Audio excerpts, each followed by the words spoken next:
साठी कोकणातील पत्रकार गेले 20 वर्ष आंदोलन करतायत। अगोदर चौपदरीकरणासाठी आपण आंदोलन केलं होतं, नंतर काम लवकर व्हावं यासाठी सातत्यानं आपण आंदोलन केलं। 45 आंदोलन आपण या महामार्गासाठी केलेले आहेत आणि आता काम अर्धवट असताना सरकारनं खारपाडा येथे टोल सुरू केलेला आहे। खांब येथे पुढच्या टोलचं नियोजन सरकार करत आहे आणि या महामार्गावर एकूण 9 ते 10 टोल उभे राहणार आहेत। म्हणजे तुम्हाला पळसपे पासून जर खाली पणजीपर्यंत जायचं असेल तर किमान 900 ते 1000 रुपये आपल्याला भुर्दंड बसणार आहे। आमची मागणी अशी आहे की अजून काम पूर्ण राहील, म्हणजे अजून 85% काम झालेले, 15% जवळपास काम राहिलेले, बायपासचे कामं राहिलेले आहेत, ओव्हरब्रिजचे कामं राहिलेले आहेत, सर्व्हिस रोडचे कामं राहिलेले आहेत। असं असताना देखील टोल सुरू करणं हा कोकणातील जनतेवर आणि महाराष्ट्रातल्या पर्यटकावर अन्याय करणारा हा बाब आहे। त्याचा विरोध करण्यासाठी, त्याचा निषेध करण्यासाठी आज आम्ही अखिल भारतीय मराठी पत्रकार परिषद आणि रायगड प्रेस क्लबच्या माध्यमातून येथे आंदोलन करतो आहोत।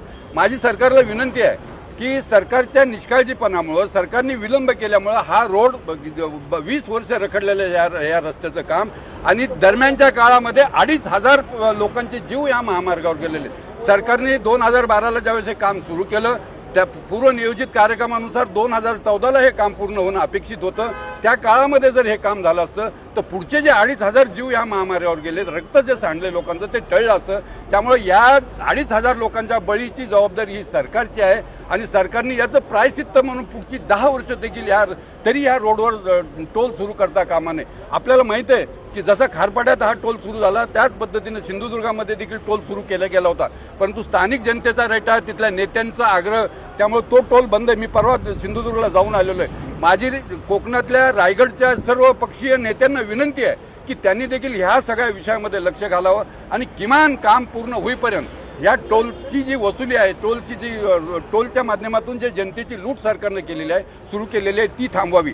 2 गोष्टी आहेत, एक तर स्थानिक लोकांना या सगळ्या टोलचा प्रचंड फटका बसणार आहे, त्यांना या महामार्गावरून प्रवास करणं देखील कठीण होणार आहे आणि दुसरी गोष्ट, हा टोल जर रद्द केला नाही तर त्याचा थेट परिणाम हा पर्यटकांवर होणार आहे। कोकणामध्ये पर्यटक येत आहेत, परंतु इथून अलिबागला जाण्यासाठी जर मला 200 रुपये लागत असतील तर पर्यटक 4दा विचार करतील। त्यामुळे ह्या सगळ्या गोष्टींचा विचार करून महाराष्ट्र सरकारनं हा टोल थांबवावा, पुढची 10 वर्ष देखील टोल माफी करावी।